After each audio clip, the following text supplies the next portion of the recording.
I'm Clara Monroe, 32, head of communications at a real estate corporation in Denver. The job is stressful, but I love it, just like I used to love Tyler. We were together for nearly 6 years. Tyler, a tall, calm, structural engineer, was the shoulder I trusted unconditionally. 3 years ago, he got down on one knee in the middle of Union Station Park, hands trembling as he opened the ring box and said, his voice shaking, "I don't need anything else but you." I cried, nodding like a child, being promised she'd never be left behind. Everything seemed on track. We'd just bought a small condo in Cherry Creek and were planning a fall wedding. I was busy leading a major brand campaign for a new development complex. So when my boss asked me to fly to Seattle for a 3-day work trip, I simply texted Tyler, "I'll be back sooner than expected. Miss you." He replied with a smiley face and said, "I've got a surprise waiting." I didn't expect his surprise to punch me straight in the chest. On the final day of the trip, I changed my flight and came back a day early, hoping to surprise Tyler with dinner. The plane landed around 8 p.m. I didn't tell him. I wanted to knock on the door and hug him from behind like in the movies. The spare key was still hooked inside the left pocket of my backpack. I gently unlocked the door. The lights were on. In the kitchen, 2 half-drunk glasses of red wine sat on the counter. A pair of nude high heels lay crookedly on the rug. Shoes I never wore. I heard laughter from the bedroom, then the sound of a bed. I froze in place. I don't remember how I walked in. The scene tore through every cherished memory. Tyler, the man I was about to marry, lay in bed with. Emily, my younger sister. She was straddling him, hair disheveled, hand pressed against his chest. When I opened the door, they both froze. Emily shrieked, panicked, pulling the blanket up. Tyler's eyes went wide, his face turned pale. Neither of them could speak. I didn't scream. I didn't cry. I said just one thing. "So that's it? You two chose each other behind my back." Tyler stammered, "Clara, I thought you were still in Seattle." "Thought?" I laughed coldly. "You thought betraying me would be easier if I wasn't around?" Emily clutched the blanket to her chest, avoiding my gaze. She whispered, This wasn't meant to hurt you." "Wasn't meant to?" I turned to her, eyes locked. "You're in your underwear on my bed with my fiancé, and you think I'm that stupid?" Emily broke down in tears. Tyler stepped forward, hand out. "We need to talk." I stepped back. "No, we don't. You've said enough with your bodies." I took off the ring and threw it to the floor. "You want to be together? Fine, but don't expect me to disappear quietly." I walked out, hands trembling like I had the chills. My heart wasn't just broken, it had been crushed under the heel of the very shoe Emily had just kicked off. I couldn't sleep for 3 days. The messages and calls came in waves, cutting deeper each time. But I never answered. I didn't need to hear another word from traitors. Whether it was him or my sister, they hadn't just taken my fiancé. They had stolen the trust I gave to blood, to promises, and to the future I once dreamed of with Tyler. I didn't know why I went back to my parents' house in Boulder the next morning. Maybe I just needed a space without Emily's perfume, without the sound of the bedroom door I once trusted with my whole heart. My dad opened the door. He didn't ask anything. He didn't hug me. He simply stepped aside. I walked into the house like a ghost. 48 hours later, Emily came back. I was sitting in the kitchen, drinking coffee, when I heard the door open. A pale pink suitcase rolled across the hardwood floor. She didn't look at me, but I looked, really looked. No red lipstick or perfectly curled hair like always, just a pale face, dark circles under her eyes, like she hadn't slept or survived. The weight of what she had done. My dad shot up from the sofa, his voice low and sharp. "Get out of my house, right now." Emily froze, blinking. I don't have anywhere to go." "Not my problem." "Yeah, don't call me that. I don't have a daughter who does something that filthy." Each word he said cut like a knife, but this time not into me, into Emily. She stood there, eyes glistening, glancing toward me, hoping for a sliver of sympathy. I turned away. I just want to talk to Clara. You don't have the right to say my name. I set the coffee cup down. You're not my sister anymore. Emily's voice cracked, but she pushed through. He said you two were already falling apart. He said you only cared about work, that you didn't love him anymore. I turned back to her, cold as stone. Oh yeah? And that gave you permission to sleep with my fiancé in my bed? No one said another word. My dad stepped forward, opened the door, and pointed. Get out before I call the police. Emily picked up her suitcase and walked out. I thought I'd feel relief, but what I felt was a terrifying emptiness. 3 days later, my mom flew in from Arizona. She didn't know what had happened until I told her. Flat voice, dry eyes. She didn't cry, she sighed and said, Emily was wrong, but she's still your sister. I laughed out loud. Did you just say that? You can't keep punishing her. She's young. She made a mistake, but you're her big sister. And that makes destroying my engagement easier to forgive? Don't say it like that. I'll say it exactly like that. And Mom, if you're picking sides, I'm not the one you're protecting. She fell silent. The kitchen was colder than the winter outside. I stood up and grabbed my coat. Don't call me again, I said, opening the door. I'll come back when someone in this house remembers who they hurt. I moved back to Denver the next day. The empty condo felt suffocating, but I needed it. A space where no one justified betrayal with the word family. Tyler texted every day. No apologies, no begging, just, are you okay? I didn't respond. He didn't deserve to know if I was okay. Every night I lay in the dark, staring at the ceiling, trying to imagine my life without them. Without Emily, without Tyler, without the wedding we'd planned for October. I used to think I was strong, but now I wasn't sure. Every time my phone buzzed, my chest clenched. Not because I still loved them, but because I was disgusted with myself, for ever believing they loved me.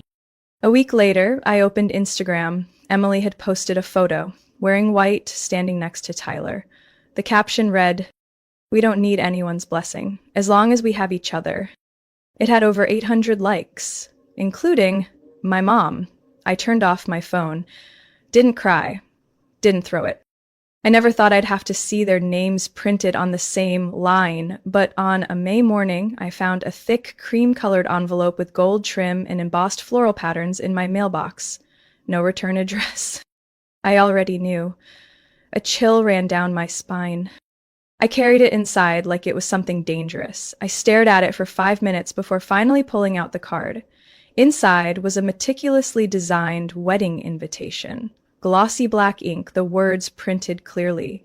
Emily Monroe and Tyler Grant cordially invite you. I dropped the invitation like I'd touched acid. Below it was a handwritten note in familiar, wobbly purple ink. Clara, I hope you'll come. I really want you there for the biggest day of my life. Your sister. I laughed, not out of joy, but because this story had officially crossed into the absurd. She wrecked my wedding, then invited me to hers with him? I stood up, opened the drawer, and grabbed my lighter. The blue flame danced beneath my thumb. I almost lit the corner of the card, but stopped. Not because I forgave her, but because I didn't want them to think I was hiding. If Emily thought I would vanish like some loser in the background, she'd calculated wrong. I slid the invitation back into the envelope and tucked it into my desk drawer. I would go, but not to bless them, not to forgive. I would go to show them. They could take a man from me, but they could never take my dignity. They could not break me. A week later, my mother called. She sounded like nothing had ever happened. Did you get the invitation? I just spoke with Emily. She's really hoping you'll come. I said, nothing. Clara, are you there? I got it. So, will you come? I gave a cold smile. I will. I wouldn't miss this rare opportunity. She sighed in relief. That's wonderful. I knew you were mature enough not to let the past. No, Mom, I'm not going because I'm mature. I'm going because I want to watch them bind themselves to each other for life. And I want them to see I'm still standing, whole. I hung up, and in that moment, something unfamiliar surged through me. Not hate, but a quiet, burning resolve. The venue was a luxury resort in Aspen, 3 days, 2 nights, full of cocktail parties, tea parties, the wedding, and a Sunday morning family brunch. Emily never did anything halfway, especially when it came to performance. I opened my closet. It was full of gray, beige, black, the kind of safe taste Tyler used to approve of. I slammed the doors shut. No more safe.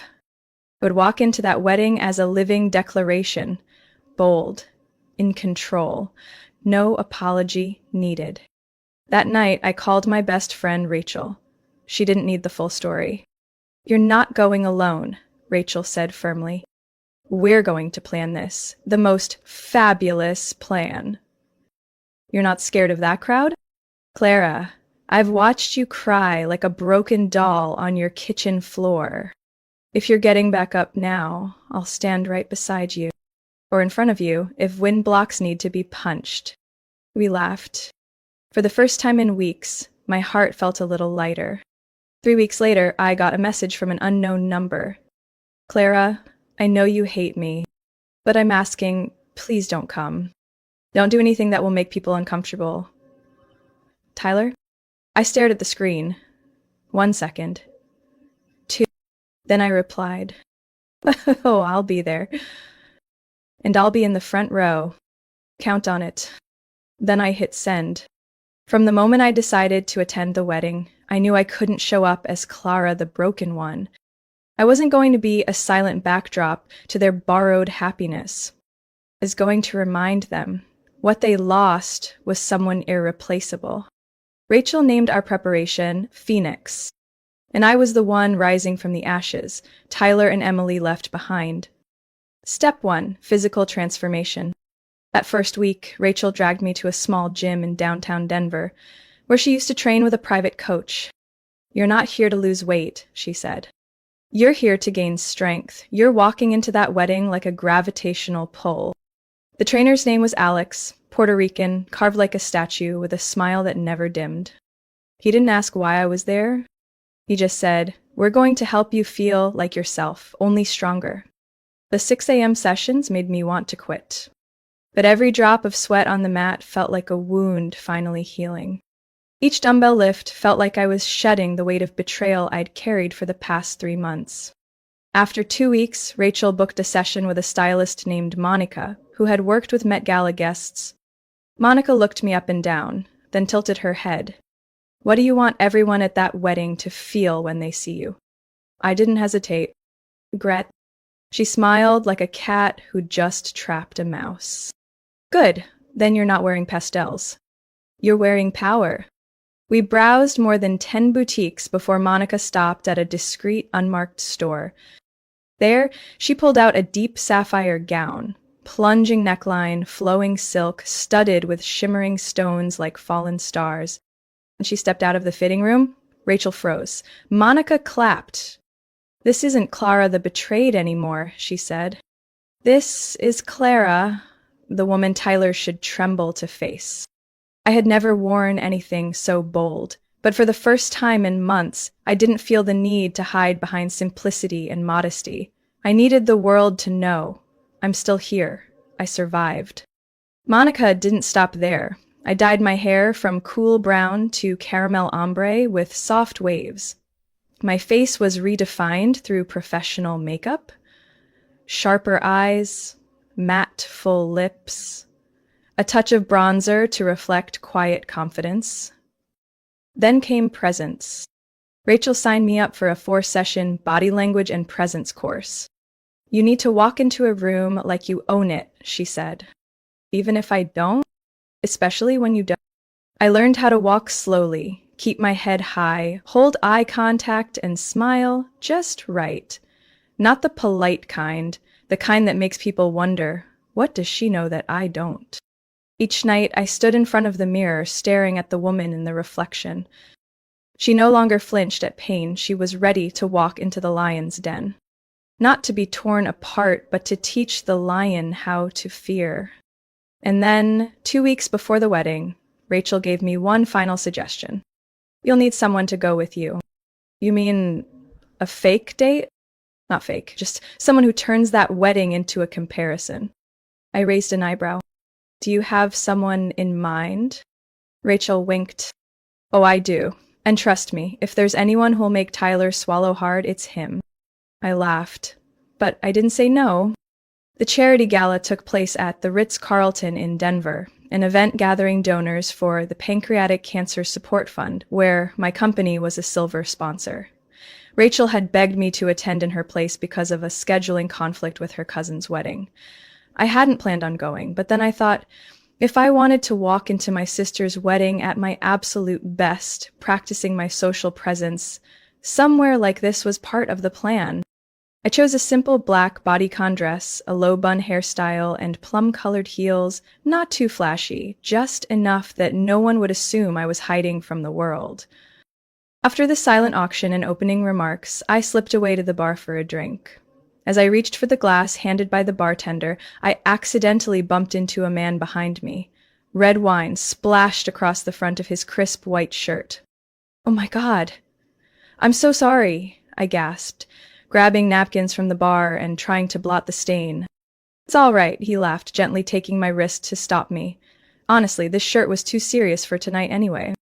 I looked up. Tall, with neatly cropped black hair, deep brown eyes, and a smile that made me forget my next apology. He had an ease about him, not the smug charm I'd grown wary of, but a calmness that made you want to keep talking. Let me make it up to you with another glass, I said. Cabernet or Malbec. As long as it stays upright this time, he joked. I'm Nathan Ashford. The name caught me off guard for half a second. Familiar. I remembered seeing it in an Architectural Digest feature. Clara Monroe, I replied, shaking his hand. You're an architect? Well, I guess some people still read the tiny credit lines under buildings, he smiled. I just moved back to Denver after 6 years working in Europe. We sat at a cocktail table near the balcony. Our conversation drifted from wine to Italian garden design, then on to people out of sync with timing, missed chances, and finally I told him, briefly but honestly, about my ex marrying my sister. Nathan didn't look at me with pity. He just listened, unblinking. And then he said, well, allow me to make a proposal, perhaps not wise, but sincere. Let me go to that wedding with you. I laughed. We've known each other less than an hour. Clara, he said, leaning in slightly, you don't need someone to pretend to be in love with you. You just need someone confident enough to stand beside you and make everyone wonder what happened between them that she's glowing like that now. And you think you're that guy? I don't think, he lifted his glass, eyes playful. I know.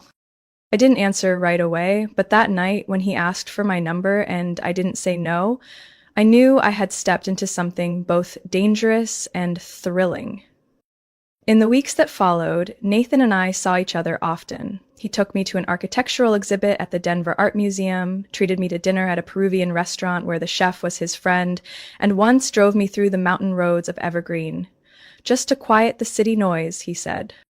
I told him about Emily, about Tyler, about the feeling of being swept aside by the people you love without warning. Nathan never interrupted. He never tried to fix the past.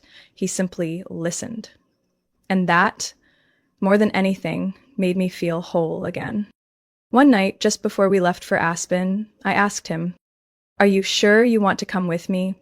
There'll be a lot of eyes, a lot of questions. Nathan just smiled, stepped closer, and adjusted the strap of my dress. Clara, I'm not going to play the lucky man, he said. I'm going because I truly am one. In that moment, I wasn't sure if my heart was melting or finally learning to believe again. Emily and Tyler's wedding was held at the Aspen Ridge Resort, a place where booking a single room could max out a regular person's credit card. Emily had always loved showing off, and Tyler, well, I now understood he never minded letting someone else foot the bill to paint his dream for him. Nathan and I arrived Friday afternoon. He wore a deep navy tailored suit. I chose a floor-length emerald silk dress with a draped neckline and open back that shimmered in the evening light. As we entered the cocktail reception, the room seemed to hush. Glasses clinked quietly. Eyes followed our every step. Tyler stood nearby, holding a whiskey, chatting with one of the groomsmen. His gaze flicked to me. Only a second's glance, but I saw it. The subtle shake of his hand gripping the glass. Emily spotted me within 3 seconds, and took 3 more to realize the night wasn't going the way she'd scripted. That evening, I did one thing, stayed silent, and radiated presence. Nathan was brilliant in tense social situations. He greeted people warmly, skillfully deflected nosy questions about our relationship, and had a gift for making even my former whisperers laugh out loud. By Saturday evening, the main wedding event, everything was set in a glass ballroom overlooking the snow-dusted pines. I wore a sapphire gown with a daring slit-low bun and deep red lips. Nathan escorted me in like we'd just stepped off a wedding magazine cover. The reception unfolded as expected, opening remarks, toasts, cake cutting, the first dance. Then suddenly, Emily grabbed the microphone from the host. "Sorry," she said, smiling, her voice tinged with wine. "I know this isn't on the schedule, but I want to say a few words from the heart." I squeezed Nathan's hand under the table. He leaned in and whispered, "Don't react, let her dig." Emily stood beneath the chandelier, her dress glittering. "I know," she began, eyes scanning the room. "Some people here think she stole her sister's fiancé. But let me be clear." Cutlery stopped midair. Silence thickened. Tyler wasn't stolen. He found the person he was meant to be with, someone he could be himself around, not someone he had to perform for just to be enough. She turned and looked straight at me. "Clara is the past. I am his future." The room felt like it had forgotten how to breathe. Then Nathan stood, calm, deliberate. He took a mic from a nearby waiter. "If I may," he said, his voice warm and clear. "A few words about choices and worth." Emily paused. Tyler looked around, uneasy. "I've only known Clara a few weeks," Nathan continued, "but I've seen enough to know she doesn't need any man's choice to define her worth. Her presence, her walk, her words, is proof that losing her is the deepest regret a man can have." The room stirred. Whispers rippled. Nathan turned toward me. "No arrogance, no performance, just truth. I'm not here to avenge her. I'm here because I chose Clara. Not for the past she's endured, but for the woman she's become.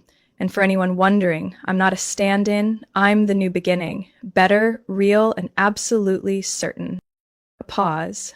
Then a single clap. Another. And then the ballroom erupted in thunderous applause. Emily stepped back, her cheeks flushed, whether from wine or embarrassment it wasn't clear.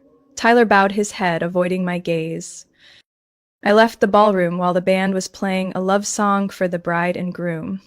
Not because I felt weak, but because I needed a quiet place to breathe after the earthquake named Nathan Ashford.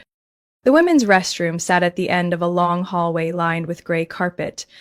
The soft lights reflected off the mirror, blurring every sharp edge. I stood at the sink, lightly touching my cheek, the makeup still flawless, but my eyes were red from emotion, not because of Tyler, but because for the first time someone stood in front of hundreds of guests and said I was worth more than the past. The door opened behind me. Emily walked in. Her wedding gown still looked like something out of a museum, but her eyes had cracked. "You're leaving?" she asked, her voice low. None of her usual haughtiness remained. I didn't turn. "No, I just needed a space where I don't have to hear your voice." She slowly walked to the sink beside me, silent for a few moments. Then she said, "When he said, 'I'm the new beginning,' I knew I'd truly lost." I turned slightly, catching her reflection in the mirror, exhausted, conflicted, and hurting. "Clara," she said more softly, Do you know what it's like to live under someone else's shadow for over 20 years? I didn't answer.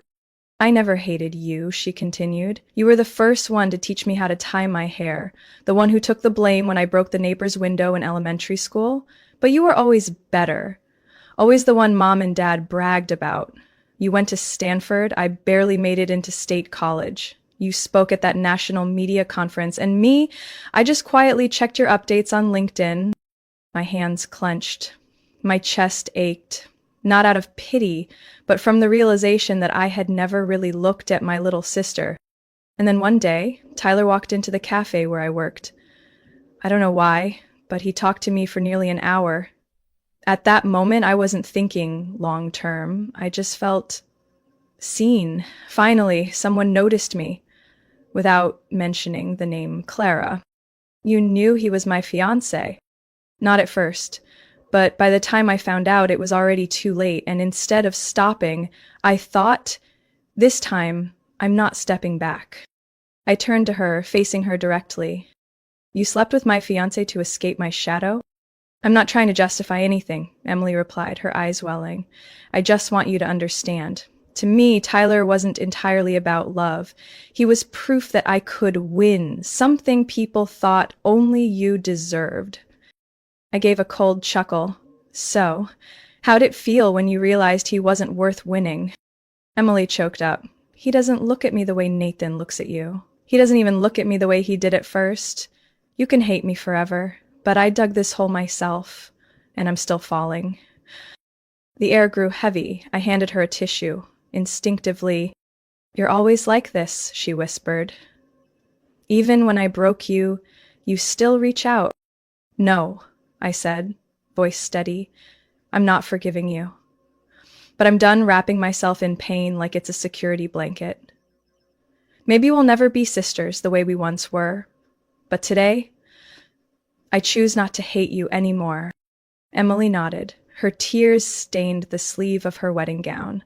A strange moment between two women who once giggled under bunk beds and now stood eye to eye across irreparable cracks. I left the restroom first, without looking back, but I knew behind me stood someone who had finally learned. Being seen should never come at the cost of betrayal. And for the first time in months, I felt calm, just enough to keep walking forward. Nathan was waiting in the hallway. When he saw me, he left his conversation with an older couple and walked over. You okay? I nodded. Okay, or at least getting there. He smiled, offering his hand. Ready to leave? The sooner the better. We quietly headed to the car, leaving behind the grand ballroom, the sweet background music, and the nosy stares still busy digesting everything that just happened. I didn't look back. There was nothing left to see. The whole drive back to Denver, I didn't talk much. Nathan didn't push. He just played soft jazz and occasionally reached over to hold my hand. No questions. No explanations needed. That silence didn't suffocate me. It gave me space to realize I no longer hurt because of Tyler. No more imagining the what-ifs. No more blaming myself for not being enough. No more unfinished dreams locked inside a returned ring. It was all done. And the thing I never expected. In the end, I felt grateful to Emily. She ended a relationship I would never have had the courage to walk away from, one that had lasted on routine, not kindness. 3 weeks after the wedding, I moved out of my old apartment in Cherry Creek and into Nathan's place. Not because I was rushing, but because the peace I found with him wasn't loud, but it was clear. Clear enough to make me want to put down roots. Nathan liked to wake up early to make breakfast. His eggs were always overcooked and the toast a little burnt, but I never complained. And he always smiled when I tried to sneak a peek at my messages while pretending to listen to him talk about a design project in Portland. We started building little habits, evening walks in Washington Park, Sunday cooking, reading the same book, then debating it late into the night. My love for him didn't strike like lightning. It came like a warm blanket slowly wrapping around me in the cold. No drama, no doubt, just right. My family remained a complicated chapter. I kept in touch with Dad. He still texted to check in, sometimes called to invite me to dinner. As for Mom, after Nathan's speech, she seemed to understand a few things. She became more cautious when mentioning Emily, and her texts grew shorter, avoiding the pressure-filled calls she used to make. Emily didn't reach out. I didn't either. But sometimes I thought about the look in her eyes that day in the restroom. The look of someone seeing herself in the mirror for the first time, without the filter of jealousy. I didn't need another apology. I didn't need a promise that things would be okay again. Some cracks can't be fixed, but you can learn to live with them without letting them bleed. One October evening, as Nathan and I were clearing the table after dinner, he suddenly said, "You know, when I first met you, I thought, this woman has been through something terrible, but I also saw she didn't let it define her." I paused, looking at him. And now I think she's the kind of woman who can rebuild a more beautiful life from the very pieces that broke her. I didn't say anything. I just stepped forward and held him for a long time. That night, I opened my laptop. I went back to my old personal blog, and for the first time since everything happened, I started writing again. Not to vent, but to retell the journey of someone who had been broken by betrayal, but didn't stay on the ground. And I ended that first line with a single sentence. They thought they'd taken everything. Turns out they were just clearing the way for me to begin a better chapter. Clara's story proves that sometimes the cruelest betrayal becomes the catalyst for the strongest rebirth. In real life, some losses feel impossible to recover from. But out of that collapse, we learn to love ourselves more, set new boundaries, and choose healthier relationships. Letting go isn't failure. It's a brave step out of the shadow of the past to rewrite our lives with our own hands, without needing anyone's validation. What do you think about Clara's decision? Was she too strong, or simply claiming what she truly deserved? Share your thoughts in the comments, and don't forget to follow the channel for more powerful real-life stories.